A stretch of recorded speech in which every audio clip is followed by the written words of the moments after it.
Good morning, Cullman, and thank you for joining us on Cullman Today. I'm your host, Annabelle Howes, filling in for Christine Wiggins, and today is Friday, September 12th. Coming up on Cullman Today, Cullman County Sheriff's Office seeking burglary suspects, Vinemont approves pay raises, safety upgrades, and a new digital sign, and Dodge City OKs budget and drainage fix.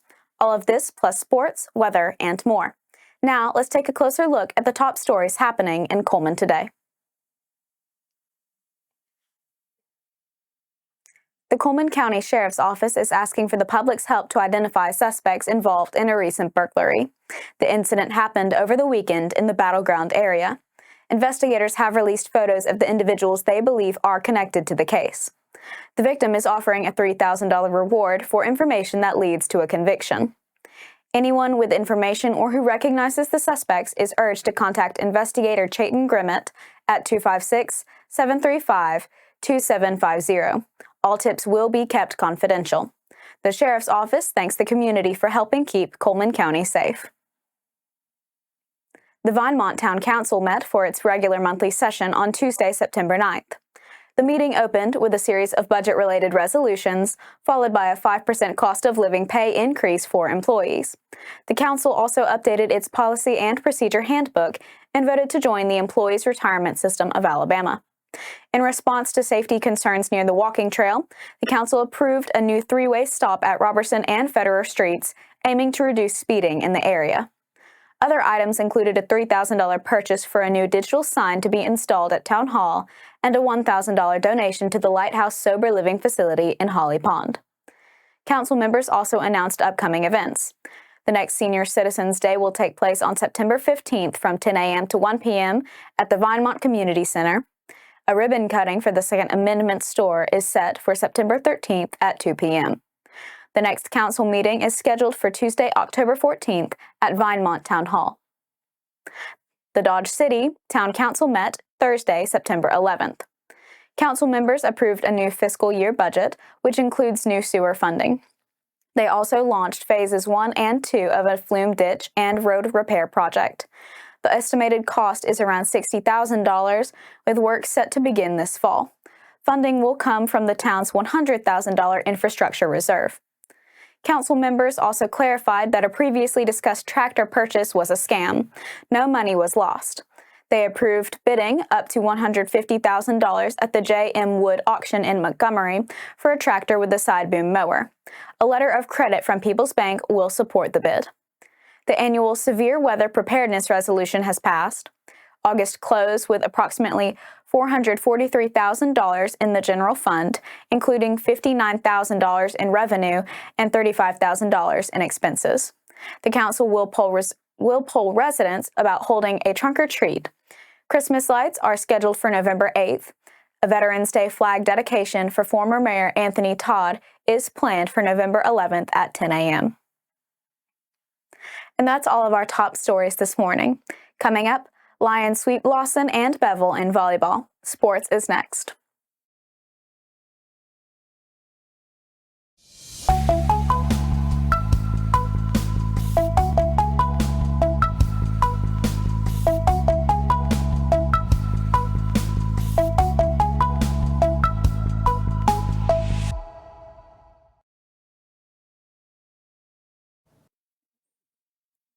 Welcome back. Let's lead off today's sports segment with Wallace State. The Lions volleyball team turned in a dominant week at Tom Drake Coliseum. On Tuesday, Wallace opened its home conference slate with a 3-0 win over Lawson State. Rachel Mecklenburg and Sophia Sobel powered the attack with a combined 24 kills, while Allie Price dished out 19 assists to pace the offense. The momentum carried into Wednesday night when Wallace swept Bevill State in front of an energetic home crowd. Sobel and Mackenzie Knowles tallied 12 kills each, Mecklenburg added 10, and 4 Lions finished in double figures in digs. Price again directed the attack with 33 assists as Wallace improved a 2-0 in conference play. On the pitch, the men's soccer team blanked Itawamba Community College 2-0. After a scoreless first half, Sammy Schofield broke through in the 47th minute, followed by an insurance goal from Elijah Wong in the 79th. Goalkeeper Emmerich Senecal shined with 8 saves, recording his first career shutout. The Lions host Calhoun on Saturday at 3 p.m. And that wraps up sports for today. Next, Good Samaritan Clinic is hosting a health and wellness event you won't want to miss, plus a big win for young riders and a challenge for puzzle pros. What's happening at the Cullman County Library coming up.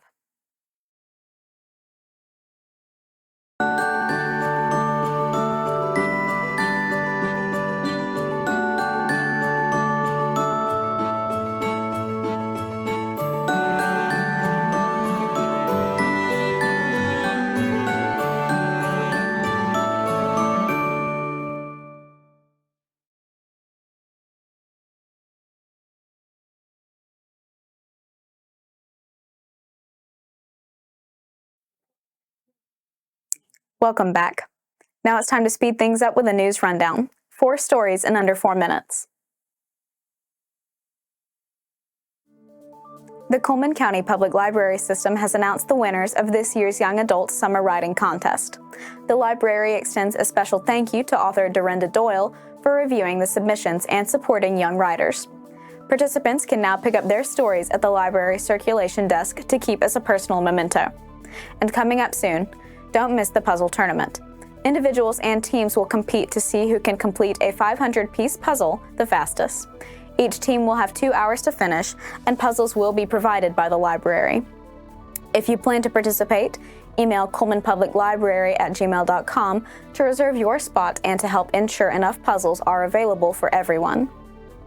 The Good Samaritan Health Clinic is set to host its annual Caring for Cullman Health and Wellness Fun Day on Saturday, September 13th from 10 a.m. to 2 p.m. at 118 Veterans Drive.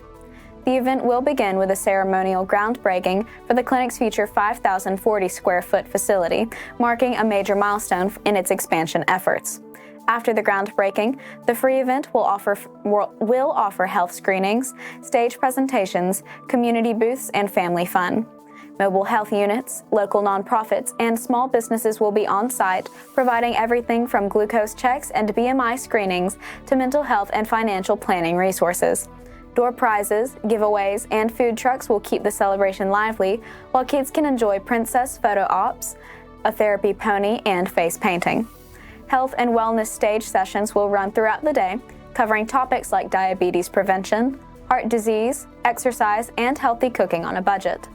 The goal is to empower residents of all ages with resources and tools to live healthier, more informed lives. Organizers encourage the public to come with curiosity and expect a day filled with helpful information, community connection, and fun for the entire family. The Liberty Learning Foundation continues its mission to support student success with the help of dedicated community mentors. In a recent session at Cullman High School, local professionals led a discussion on how social media habits can impact scholarship opportunities and job interviews. Students were reminded that what they post, share, and search online can have long-term consequences, both positive and negative. The session also covered online safety and the importance of protecting personal information and reputation in today's digital world.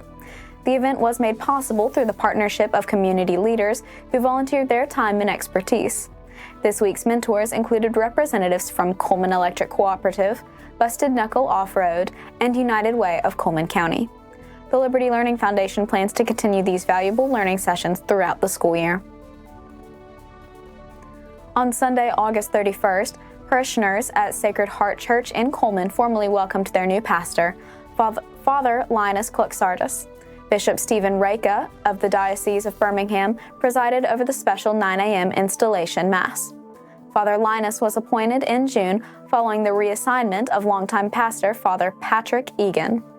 The Mass was followed by a community-wide reception held at the FLC Gymnasium, where families were invited to gather to meet Father Linus, enjoy refreshments, and celebrate this new chapter for the parish.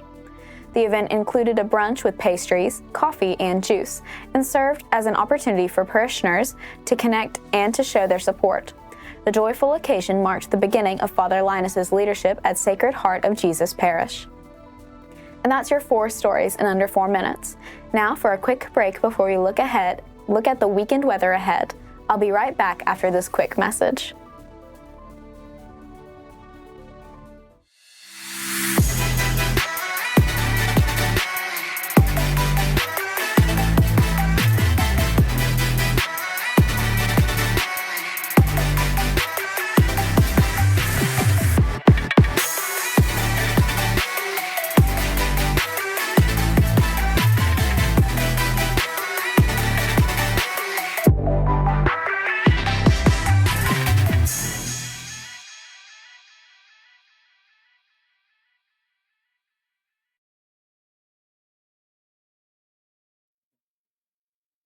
Let's take a look at the weekend weather forecast.